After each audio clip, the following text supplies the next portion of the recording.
당신 당장 차 빼요. 여기 사장님 전용 자리예요. 곧 사장님 오신단 말이에요. 경비원의 차갑고 짜증 섞인 목소리가 주차장에 울려 퍼졌어요. 제 가슴은 순식간에 쿵 내려앉았죠. 오늘은 제 첫 손주 돌잔치가 있는 이 세상 가장 행복해야 하는 날이었거든요. 아침부터 정갈하게 차려입은 항복이 무색할 만큼 제 얼굴은 분노와 당혹감으로 붉어졌어요. 경비원 최 씨는 60대 후반쯤 되어 보이는 저와 나이 차이도 별로 나지 않는 분이었어요. 저보다 어린 사람도 아니고 나이 먹을 만큼 먹은 사람이 어쩌면 저리 쌀쌀맞고 무례무례할 수 있을까요? 아니 경비 양반, 내가 지금 급해서 그러는데 잠깐만 되면 안 되겠어? 저기 돌잔치에 가야 한단 말이요. 제가 조심스럽게 말하자 최 씨는 눈을 부릅뜨고 제 차, 그러니까 74년 동안 고생해서 산 제 세단을 턱 가리키며 쏘아붙였어요. 보면 모르겠어요? 노란색 선 보이잖아요. 아무리 돌잔치고 뭐고 여긴 이 건물 사장님 자리라고요.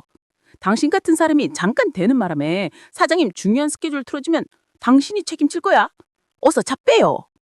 그의 목소리엔 일말의 배려나 존중도 없었어요.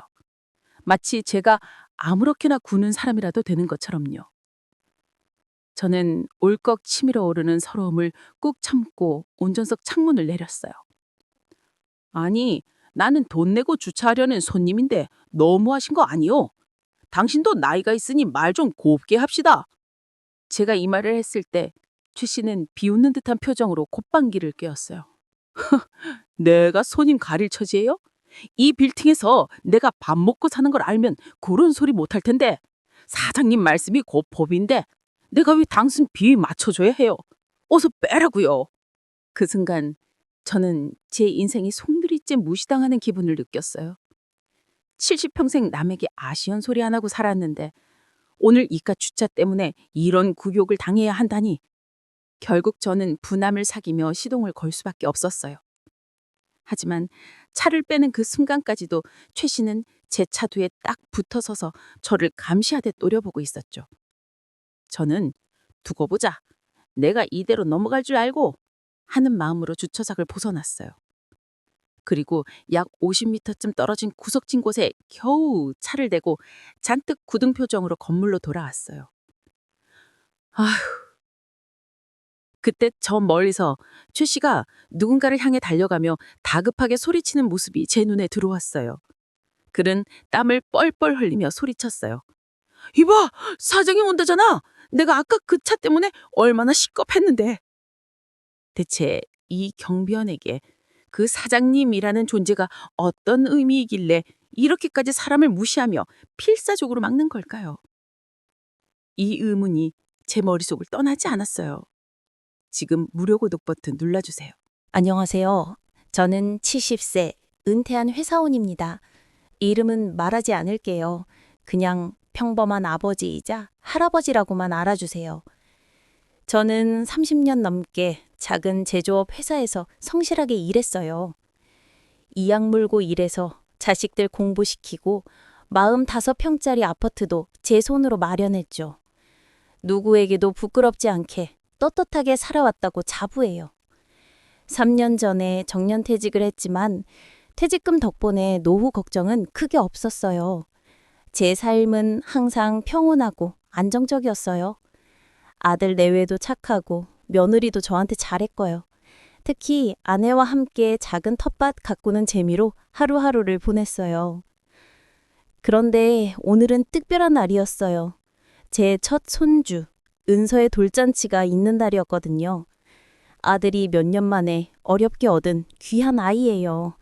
손주 얼굴만 봐도 온 세상의 행복을 다 가진 것 같은 기분이 들어요.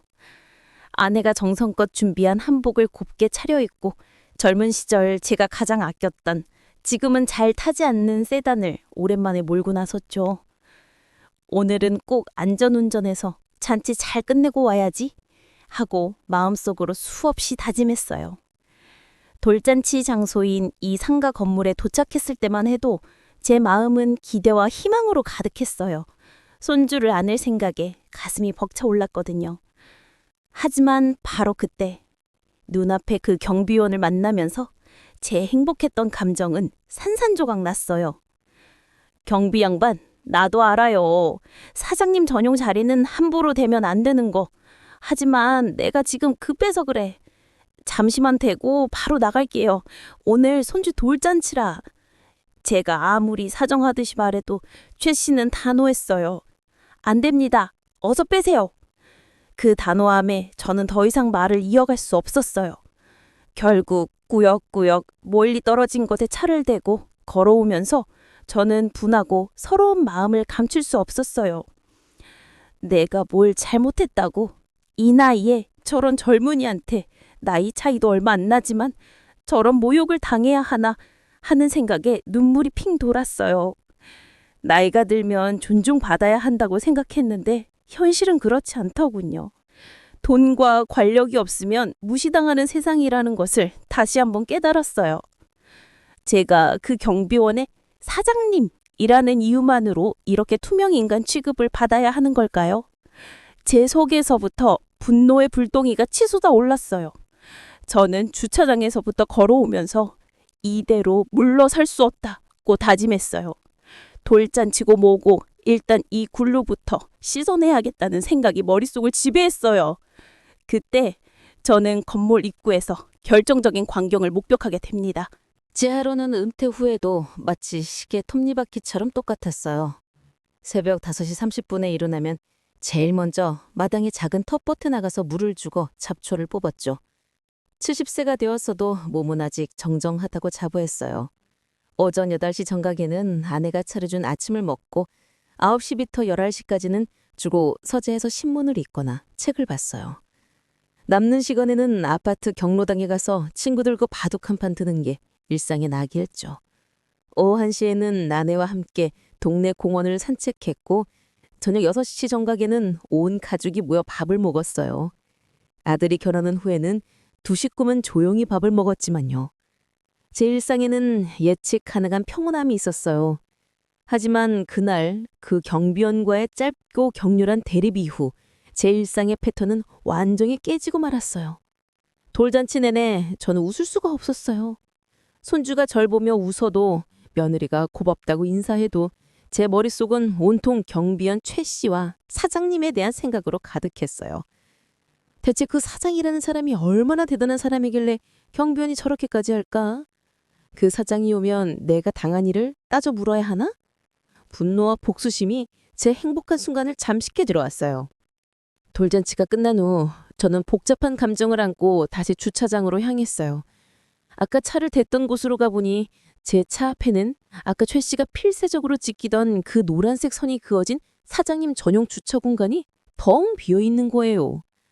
아니 올 거였으면 진짜 왔어야지. 돌잔치 끝날 때까지 오지도 않을 거면서 나한테 그러게 못을게 그렇단 말이야? 분노는 최고조에 달했어요. 저는 차를 몰고 다시 그 사장님 전용 주차 구역 앞으로 갔어요. 내가 무슨 대단한 복수를 하겠다는 건 아니지만 이대로는 도저히 억울해서 못 참겠다 하는 생각이 들었어요.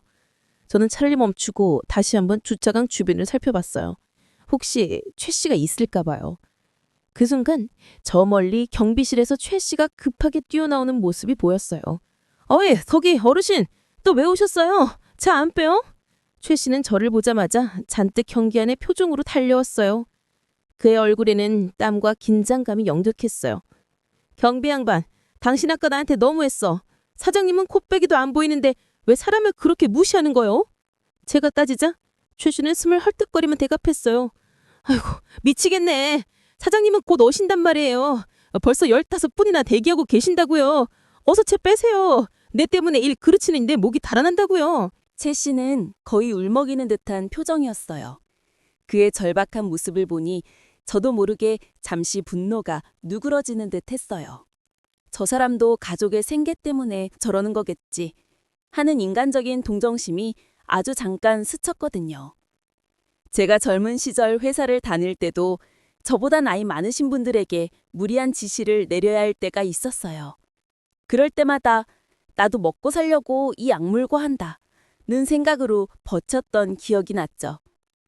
처음에는 제가 이토록 분노했던 그 경비원과의 대립이 어쩌면 저의 보편적인 삶의 패턴 중 하나였을지도 모른다는 생각이 들었어요. 30년 넘게 회사에 몸담으면서 저는 늘 책임감과 성실함을 중요하게 생각했어요. 처음엔 말단 사원이었지만 7년 만에 과장 자리에 올랐고 15년 만에 부장까지 승진했죠. 부장으로 승진했을 때 아내가 여보, 당신 정말 대단해요. 우리 진호한테 부끄럽지 않은 아빠예요. 라고 말해줬을 때 저는 정말 큰 뿌듯함을 느꼈어요. 저의 성공과 노력이 가족의 행복으로 이어진다고 믿었기 때문이에요. 제가 그렇게 열심히 살아왔던 이유가 바로 이 뿌듯함과 보람 때문이었죠. 지금 눈앞에 경비원 최 씨도 저와 같은 가장일 거라는 생각이 들었어요. 내가 죽음 양보하자. 그래, 저 사람도 얼마나 힘들겠어. 겨우 모품 받겠다고 저렇게 소리 지르고 있겠지. 저는 잠시 따뜻한 마음을 먹었어요. 돌잔치에서 받은 행복한 기운을 이 경비원과의 싸움으로 망치고 싶지 않다는 마음도 컸고요. 저는 차 시동을 끄고 차에서 내렸어요. 알았어. 내가 이만하면 됐지. 내가 다시 다른 곳에 차댈게요. 제가 이렇게 양보의 제스처를 취하자 최 씨는 의외로 당황한 표정을 지었어요. 아니, 지금 왜 갑자기 차에서 내리세요? 내가 차 빼라고 했잖아요. 최 씨는 제가 갑자기 내려서 따지려는 줄 알았나 봐요. 저는 너털웃음을 지으며 말했어요. 하하하, 경비 양반. 내가 그냥 가려니 자네가 너무 안쓰러워서 그래. 내가 다신 사장님한테 좋은 소리 좀 해주려고. 경비원 최 씨가 정말 열심히 일한다고 말해주면 자네한테도 조금이나마 도움이 되지 않겠소? 제가 이런 말을 했을 때 최 씨의 얼굴은 순식간에 하얗게 질렸어요. 그는 두려움이 가득한 눈빛으로 저를 바라보며 더욱 다급하게 소리쳤어요. 아이고, 안 돼, 어르신. 제발 그러지 마세요. 제발 아무 말도 하지 마세요. 그의 행동은 정상적인 경비원의 행동이라고 볼 수 없을 만큼 과도한 반응이었어요. 최 씨는 마치 자기 목숨이라도 걸린 것처럼 저를 붙잡았어요. 어르신, 제발 저한테 왜 이러세요? 저 진짜 이 일을 못하면 길바닥에 나앉는다고요. 그냥 좋게 가주세요. 네? 부탁드립니다. 그는 두 손을 싹싹 빌며 저에게 사정했어요. 그의 절박함은 더 이상 단순한 업무 태만에 대한 두려움으로 보이지 않았어요. 뭔가 심각하고 숨겨진 이유가 있을 것 같다는 강한 의구심이 들기 시작했어요. 경비 양반, 당신 왜 이렇게까지 오버하는 거야? 내가 사장님한테 좋은 말 해준다는데 왜 그러는 거냐고. 제가 따져 묻자 최 씨는 주변을 두리번거리며 잔뜩 긴장했어요. 그러다니 제 귀에 대고 거의 속삭이듯이 말했어요. 어르신, 여기 사장님 아버지예요. 이 말은 제게 망치로 머리를 얻어맞은 것 같은 충격을 안겨주었어요. 뭐요? 사장님 아버지라고요? 당신이? 저는 너무 놀라서 말이 제대로 나오지 않았어요. 제 씨는 눈물을 글썽이며 고개를 끄덕였어요. 네, 맞습니다. 제가 이 건물을 물려받은 제 딸아이 아빠입니다. 그는 깊은 한숨을 쉬더니 숨겨진 사연을 털어넣기 시작했어요. 저희 딸이 30대 초반에 이 건물을 물려받았어요. 아주 어렸을 때부터 제가 고생하는 모습을 보며 자라서 저한테는 효녀 중에 효녀죠. 딸이 회사를 물려받고 제일 먼저 한 일이 아빠, 이제 고생 그만해 라며 저를 쉬게 해준 거였어요. 근데 제가 가만히 있는 성격이 못 되잖아요. 딸한테 짐이 되고 싶지도 않았고요. 최 씨는 잠시 말을 멈췄어요. 그래서 딸 몰래 이름까지 가명으로 바꾸고 이곳 경비로 직원했어요. 돈은 됐고 그냥 몸이나 움직이게 일 좀 시켜달라고 사정했죠. 딸은 제가 친구들과 여행이나 다니는 줄 알아요. 여기 경비로 일하는 것도 주차장 CCTV로 제 딸이 제 얼굴을 볼까봐 밤에만 몰래 교대하고 있어요. 아까 그 주차 공간 제가 다른 차 막은 것도 딸이 혹시나 제가 일하는 걸 보고 마음 아파할까봐 그랬던 거예요. 사장님 전용 자리에 어떤 차가 쩍하니 있으면 딸이 혹시 아빠가 차 댈 곳 없어서 저기 쟀나 하고 걱정할까봐 제발 아무한테도 말하지 말아주세요. 최 씨의 말을 듣는 순간 제 가슴은 무너져 내리는 걸 느꼈어요. 아까 제가 느꼈던 분노와 서러움은 온데간데 사라지고 그 자리를 깊은 공감과 미안함이 채웠어요. 아이고, 자네도 아버지였구나. 나랑 똑같은 자식 걱정하는 아버지였구나. 제가 그에게 퍼부었던 모진 말들이 떠올라 너무나도 죄송했어요. 첫 번째 결정적 사건. 최 씨는 계속해서 눈물 젖은 목소리로 사정했어요. 아까 어르신한테 나이 있으니 말 곱게 합시다 라는 말 들었을 때 정말 가슴이 찢어지는 줄 알았어요. 제 딸이 제가 이렇게 수모당하는 모습을 알면 39도 열이 날 정도로 마음 아파할 거예요. 저는 딸에게 당당한 아버지로 남고 싶어요. 그래서 이렇게 숨어서 일하는 겁니다. 제발 모른 척 지나가 주세요. 그 순간 깨달았어요. 그가 저에게 보인 무례함은 저를 향한 것이 아니라 딸에게 짐이 되고 싶지 않은 아버지의 자존심이었다는 것을요. 두 번째 결정적 사건. 최 씨는 제 손을 잡고 떨리는 목소리로 다시 말했어요. 어르신도 오늘 손주 돌잔치라고 하셨죠? 저도 제 딸이 힘들게 이룬 이 회사를 지켜주고 싶어요. 경비라도 서서 혹시 모를 위험에서 딸을 지켜주고 싶다는 게 아버지의 마음 아니겠어요? 딸한테는 친구들과 여행 중이라고 거짓말하고 매일 밤 몰래 나와서 4시간씩 근무하고 다시 집에 갑니다. 이 세단 제가 젊을 때 정말 열심히 일해서 샀던 차인데 오늘 어르신 차를 보자마자 옛날 생각이 나서 더 냉정하게 했어요. 그 순간 가슴이 먹먹해지는 슬픔이 밀려왔어요. 제 세단을 보고 자신의 청춘과 고생이 떠올라 더욱 엄격하게 행동했던 그의 복잡한 심정이 이해가 되었어요. 세 번째 결정적 사건? 그때 주차장 입구에서 경적 소리가 울렸어요. 최 씨는 잔뜩 긴장한 얼굴로 소리쳤어요. 아이고, 사장님, 어르신 빨리 가세요. 사장님 오십니다. 저는 순간적으로 최 씨의 절박함에 동화되어 황급히 그 자리를 피하려고 했어요. 하지만 너무 늦었어요. 주차장으로 들어선 차는 아까 제가 댔던 노란 선 앞에 멈춰 섰고 운전석 문이 열렸어요. 그리고 30대 초반의 젊은 여성이 내렸죠. 바로 최 씨의 딸, 이 건물의 사장이었어요. 바로 그때였어요. 딸은 차에서 내리자마자 주차장 한쪽 구석에 초조하게 서 있는 아버지 최 씨를 발견했어요. 딸은 무슨 일인가 싶어 천천히 아버지에게 다가왔죠. 최 씨는 온몸이 얼어붙은 듯 움직이지 못하고 딸을 바라봤어요. 안 돼, 딸아. 여기서 뭐 하는 거니? 아빠는 여행 왔다가 잠깐 들린 거야. 최 씨가 잔뜩 떨리는 목소리로 변명했어요. 딸은 아무 말 없이 아버지의 얼굴을 한참 동안 바라보더니 이내 눈물을 글썽이며 말했어요. 아빠, 여행은 무슨 여행이에요. 제가 여기 경비실에서 아빠 옷 걸어놓은 거 봤어요. 2달 전부터요. 왜 저한테 거짓말했어요?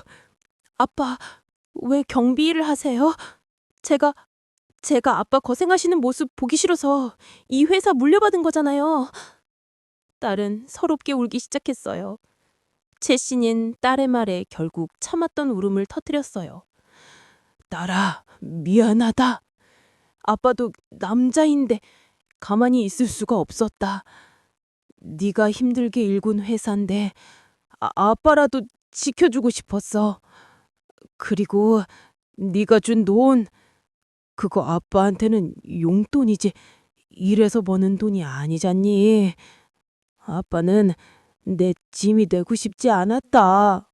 그 순간 뭔가 딱 소리를 내며 제 머릿속의 모든 퍼즐이 맞춰지는 듯 했어요. 아버지의 자존심과 딸에 대한 지극한 사랑. 저는 더 이상 이 상황을 외면할 수 없었어요. 저는 천천히 두 사람에게 다가갔어요. 딸은 낯선 저의 등장에 놀란 표정으로 울음을 멈추고 저를 바라봤어요. 저는 진심이 담긴 미소를 지으며 말했어요. 사장님, 그리고 경비 양반, 아니 따님에게는 최씨 아저씨라고 말해야겠군요. 저는 오늘 돌잔치에 왔던 사람입니다. 아까 주차 문제로 이분하고 크게 다퉜어요. 딸의 얼굴에 당혹감과 미안함이 스쳤어요. 아이고, 손님, 죄송합니다.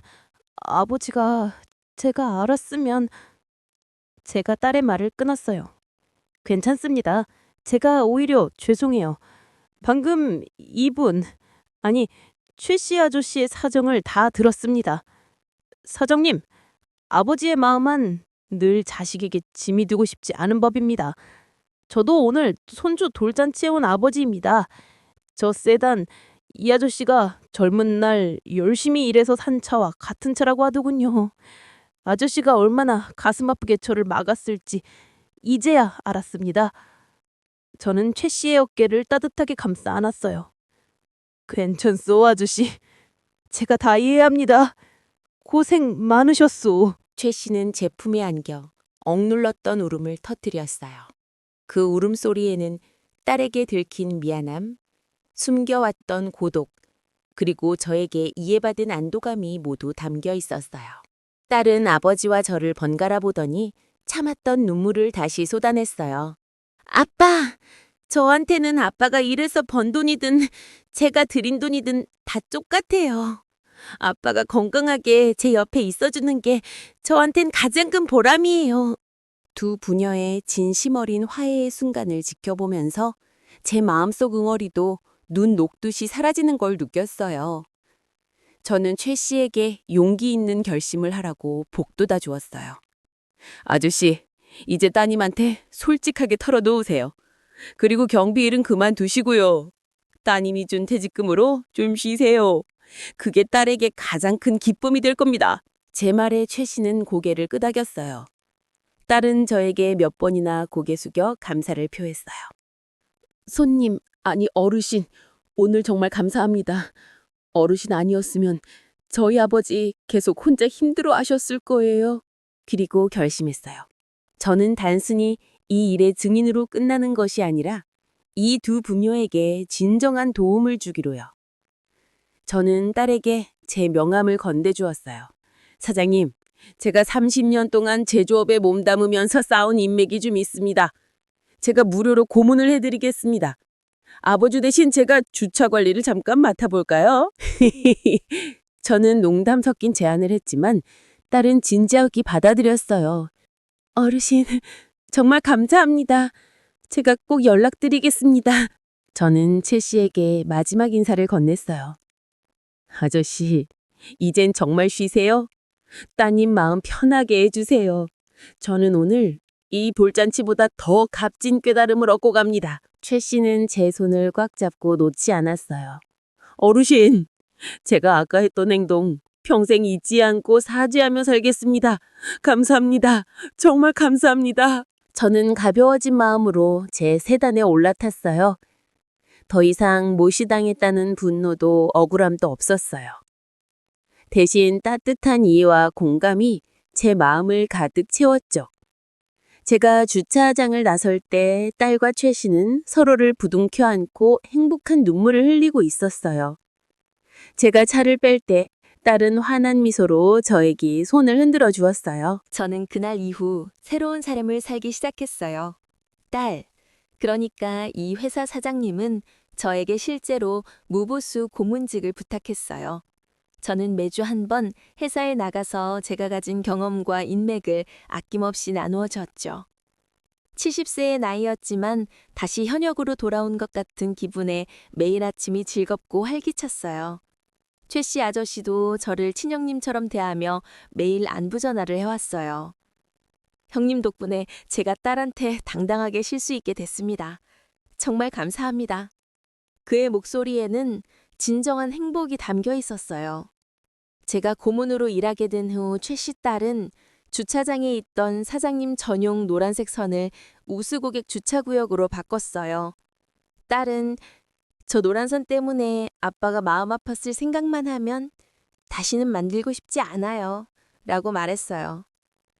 주차장의 작은 변화였지만 이 회사에 흐르는 따뜻한 마음을 느낄 수 있었죠. 어느 날 제가 회사에 들렀을 때 예전 주차장에서 저에게 함부로 대했던 그 경비원 최 씨와 마주쳤어요. 그는 이제 더 이상 경비원 복장이 아니었어요. 깔끔한 정장을 입고 회사 안전관리 고문이라는 이름표를 달고 있었죠. 그는 저를 보자마자 환하게 웃으며 달려왔어요. 형님, 어떻게 오셨어요? 제가 차 대드릴게요. 3년 만에 다시 직장으로 돌아온 그는 활력이 넘쳐 보였어요. 아저씨, 아니, 최 고모님, 이제 정말 행복해 보이십니다. 제가 웃으며 말하자 그는 제 손을 잡고 눈시울을 붉혔어요. 형님, 제가 그때 형님한테 했던 행동 3년이 지나도 잊히지 않아요. 그때 형님이 제 사정을 듣지 않으셨다면 저는 여전히 깔을 숙이며 고통받고 있었을 거예요. 아버지의 자존심이 뭐라고 제 딴의 가슴을 아프게 할 뻔했어요. 저는 최 고문에게 마지막으로 따뜻한 조언을 건넸어요. 고모님, 자식이 원하는 것은 돈이나 명예가 아니라 아버지의 건강한 웃음입니다. 이제는 걱정 마시고 따님과 함께 행복하게 사세요. 그와의 따뜻한 포옹을 끝으로 저는 다시 제 세란에 올라탔어요. 더 이상 가심이 터질 것 같은 분노도 목구멍이 메워오는 서러움도 없었어요. 이제는 온전한 행복과 해방감만이 남아 있었죠. 저는 이제 정말 자유로워요. 제가 그날 돌잔치 주차장에서 겪었던 작은 굴욕이 오히려 제 노년의 삶을 다시 한번 활기차게 만들어주었어요. 최10세라는 아이가 무색하게 저는 이제 매일 아침 설렘으로 하루를 시작합니다. 사랑하는 아내, 든든한 아들 내외, 그리고 저를 보며 해맑게 없는 손주 은서와 함께하는 삶. 여기에 새로운 보람까지 더해줬으니 저는 이 세상 누구보다 만족하고 행복합니다. 그때 그 경비원과의 짧은 대립이 아니었다면 저는 여전히 평온하지만 지루한 일상에 머물러 있었을 거예요. 가슴이 무너져 내리는 듯했던 순간들이 있었지만 결국 그 모든 경험이 삶의 소중한 깨달음으로 돌아왔어요. 돈이나 권력이 아니라 사람을 이해하는 따뜻한 마음이 세상을 움직인다는 것을 깨달았죠. 저는 지금도 그때의 최 고문과 자주 연락하며 서로의 안부를 묻습니다. 우리 두 아버지는 이제 가족의 행복을 최우선으로 생각하는 진정한 친구가 되었어요. 여러분도 살면서 불합리하거나 억울한 일을 겪을 때가 있을 거예요. 그때 분노만 하지 마시고 상대방의 숨겨진 사정을 한번 생각해 보세요. 어쩌면 그 사람도 저처럼 혹은 최 고문처럼 각자의 무거운 짐을 지고 살아가고 있을지 모르니까요. 용기를 내어보세요. 따뜻한 마음으로 한 걸음 다가가는 것이 결국 나 자신의 행복으로 돌아옵니다. 이제는 정말 자유로워요. 저는 여러분의 따뜻한 공감과 경험을 듣고 싶습니다. 댓글로 여러분의 사연을 남겨주세요. 저희 이야기가 여러분께 용기와 희망의 메시지가 되었으면 좋겠습니다. 좋아요와 구독은 저에게 큰 힘이 됩니다. 감사합니다. 지금까지 여러분의 소중한 시간과 관심을 주셔서 감사합니다. 사연이 재밌으셨다면 무료 구독 버튼과 좋아요를 눌러주세요. 내일도 소중한 사연 진심으로 전해드리겠습니다. 지금까지 시청해주셔서 너무너무 감사합니다. 우리 또 봐요.